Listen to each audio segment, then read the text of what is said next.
మీ దుర్మార్గాలను ప్రశ్నిస్తే హత్యాయత్నాలు దాడులు చేస్తారా అని చంద్రబాబు నాయుడుపై వైసీపీ అధినేత జగన్ ఫైర్ అయ్యారు. మాజీ మంత్రి అంబటి రాంబాబు ఇంటిపై టీడీపీ దాడి ఘటనను తీవ్రంగా ఖండించారు.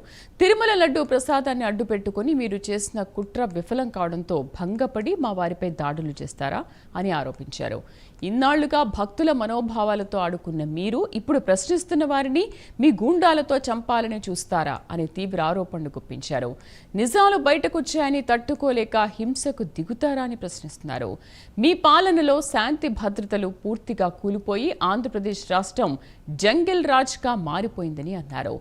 చట్టం న్యాయం అన్న పదాలకు అర్థం లేకుండా ఆటవిక రాజ్యాన్ని మీరు సృష్టించారని జగన్ ఆరోపించారు.